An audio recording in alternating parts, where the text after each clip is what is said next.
Welcome to fashion trends and creative design. നമ്മൾ dress design ചെയ്യാൻ വേണ്ടി അല്ലെങ്കിൽ ഡെക്കറേറ്റ് ചെയ്യാൻ വേണ്ടി യൂസ് ചെയ്യുന്ന ഒരു ഫ്ലവർ ആണ് ഇന്ന് ഉണ്ടാക്കാൻ പോകുന്നത്.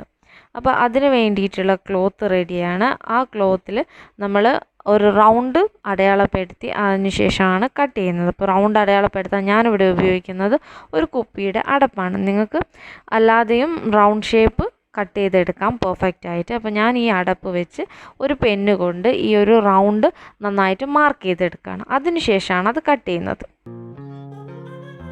ഒന്നിൽ കൂടുതൽ ഫ്ലവേഴ്സ് നമ്മൾ ചെയ്യുന്നുണ്ടെങ്കിൽ നമുക്ക് ഇതുപോലെ ക്ലോത്ത് മടക്കി വെച്ചിട്ട് ഇത് അടയാളപ്പെടുത്തി കട്ട് ചെയ്തെടുക്കാം. അങ്ങനെയാകുമ്പോൾ ഒറ്റ പ്രാവശ്യം നമ്മൾ അടയാളപ്പെടുത്തി കട്ട് ചെയ്യുമ്പോൾ തന്നെ നമുക്ക് കുറേ ഫ്ലവേഴ്സ് ചെയ്യാനുള്ള ക്ലോത്ത് കിട്ടും. അപ്പോൾ ഞാനിവിടെ 2 വലുപ്പത്തിലുള്ള ഫ്ലവേഴ്സാണ് ചെയ്യുന്നത്. അതുകൊണ്ട് തന്നെ ഞാൻ അങ്ങനെ കട്ട് ചെയ്യുന്നില്ല.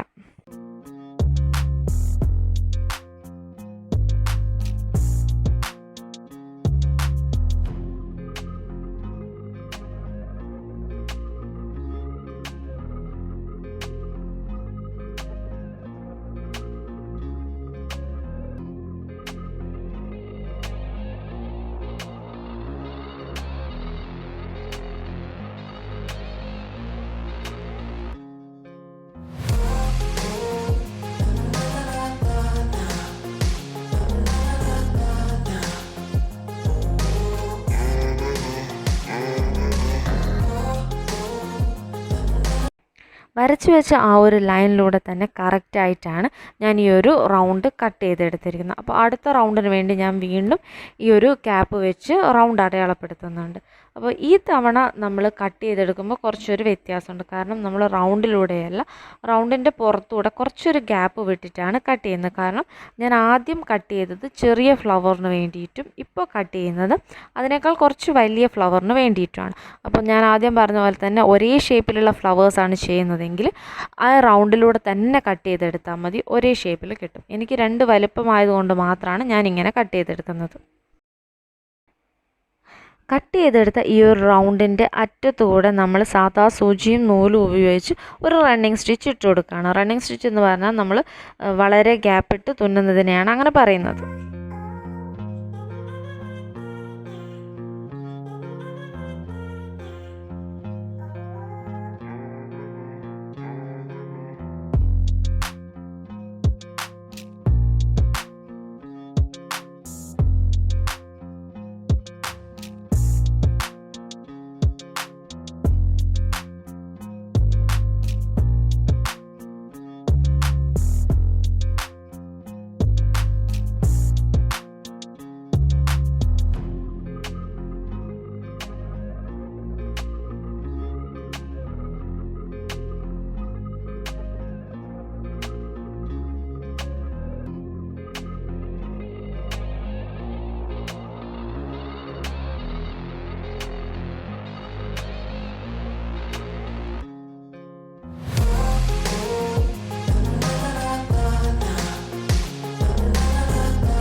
ഫുൾ റൗണ്ടിലും റണ്ണിങ് സ്റ്റിച്ച് ചെയ്ത് കഴിഞ്ഞു. ഇനി നമ്മൾ ചെയ്യേണ്ടത് ഈ ഒരു നൂല് അത് നമ്മൾ നന്നായിട്ട് വലിച്ച് ടൈറ്റ് ആക്കുക. അങ്ങനെ ചെയ്യുമ്പോൾ ഇതിന് ഓട്ടോമാറ്റിക്കലി ഒരു ഫ്ലവർ ഷേപ്പ് വരികയാണ് ചെയ്യുന്നത്.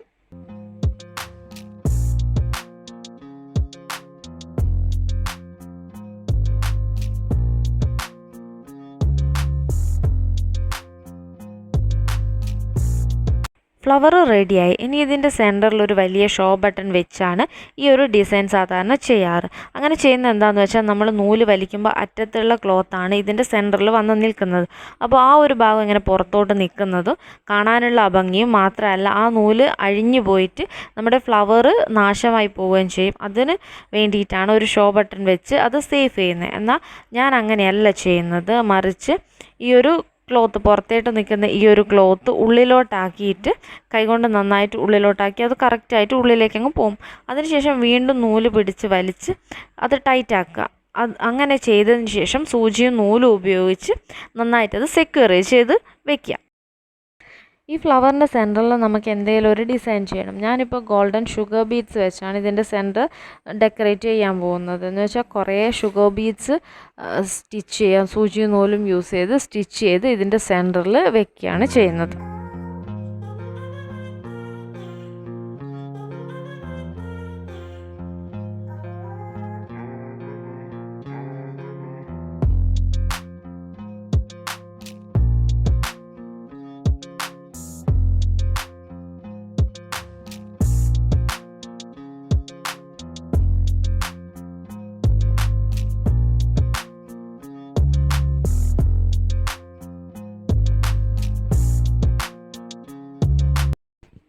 ഇനി ഫ്ലവർ ഡ്രസ്സിൽ അറ്റാച്ച് ചെയ്യാണ് വേണ്ടത്. സൂചിയും നൂലും യൂസ് ചെയ്തിട്ട് തന്നെയാണ് തുന്നുന്നത്.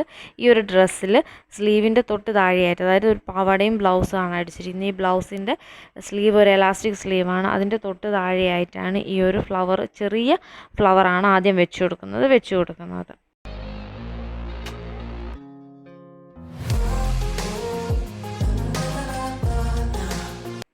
അടുത്തതായിട്ട് വലിയ ഫ്ലവർ കുറച്ച് താഴെയായിട്ട് സ്റ്റിച്ച് ചെയ്ത് കൊടുക്കുക ചെയ്യുന്നത്.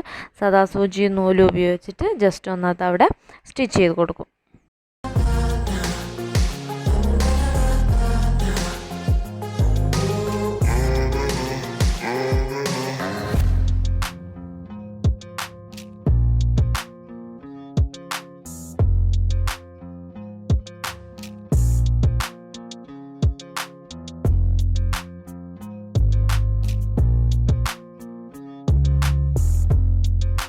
വീഡിയോ ഇഷ്ടമായിട്ടുണ്ടെങ്കിൽ ലൈക്ക് ചെയ്യൂ. ഇതേപോലെ നല്ല വീഡിയോസിന് വേണ്ടിയിട്ട് എൻ്റെ ചാനൽ സബ്സ്ക്രൈബ് ചെയ്യൂ. ബെൽ ബട്ടൺ കൂടെ ഒന്ന് എനേബിൾ ചെയ്ത് വയ്ക്കൂ.